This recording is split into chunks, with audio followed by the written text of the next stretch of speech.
Okay, so now we'll start with the behavior learning theories. Hierarchy of needs is one of the four theories of behavior learning theory of child psychology. Hierarchy of need theory was given by Abraham Maslow in 1954. And what do you mean by hierarchy? Hierarchy means a system or an order where you see the order from lowest to highest. Any system, any organization, any order from lowest to highest is known as hierarchy. For example, you come for the BDS course, we have first BDS, second BDS, third BDS, final BDS, internship, and then you are registered as a dentist. So you see the hierarchy from first BDS to the internship and the registered dentist. So this is known as hierarchy. So Abraham Maslow said that our needs are placed in an hierarchy.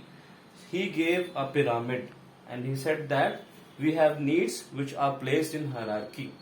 So the needs you can remember by this mnemonic: please spend less. Please spend less. You can take P from please, S for spend, and LES from bless. So P means physiological needs. P means physiological needs. S means safety and security needs. L means love and belongingness needs. E means esteem needs. And then S means self-actualization needs. Okay. So P stand for physiological needs. S stand for safety and security needs. L stand for love and belongingness needs. E stand for esteem needs. S stand for self-actualization needs. What are these physiological needs? Physiological means needs for your water, air, clothing. Those needs which are required for the survival. They are physiological needs. So the first needs to be met are physiological needs. Any person, any child, anybody in this world, the first needs to be met are physiological needs. So we need water, we need air, we need clothes, we need food to survive in this world.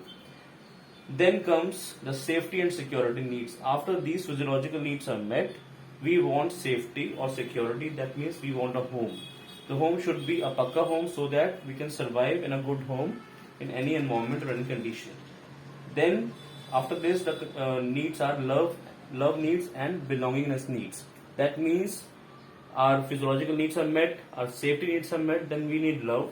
Every person in this world want to share love, want to be loved and reciprocate love, and want to have a feeling of belongingness to a family or to a friend, to the friends of the society. That is the needs of love and belongingness. After these needs are met, we have esteem needs. Esteem means value, self-value or self-respect in the society and in the culture. So we need confidence to stand in the society. We need value to stand in the society. So these needs are esteem needs. After these needs are met, we have self-actualization needs. Self-actualization needs means health needs, includes medical needs and dental needs. Okay. So why this theory is important in child psychology? Now Abraham Maslow says that first these needs are to be met, physiological, then we come to second needs. If these needs are met, then we think about third needs. If these needs are met, then we think about the fourth need, esteem needs. After this, if all the needs are met, then we think about our medical or dental needs. That is self-actualization needs. Why this theory is important? Because we take in case history something known as socio-economic status. So if we have a poor child and a rich child, so we can distinguish the oral health by this theory. If a poor child comes to us, his first needs, physiological needs, may be met or may not be met.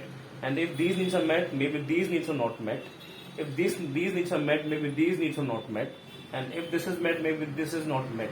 So he doesn't have an option to think about his dental or medical needs. On the same way, on the contrary, if you look at the rich child, these needs are met, these needs are met, these needs are met, these needs are also met, then the parents or the child has an option to think about his dental needs. So the oral health is poor in case of poor children, whereas in rich children we see a good oral health respectively. And also if you look at the management, if the poor child comes to you, so one of the needs are not met. So if you just give him a piece of gift or a Topicana, something like that, he will easily sit in the dental chair and you can easily do the treatment. So these children are generally cooperative because they don't have an option to think about their medical or dental needs. So this is why we read this theory to distinguish how to equate socioeconomic status in child psychology.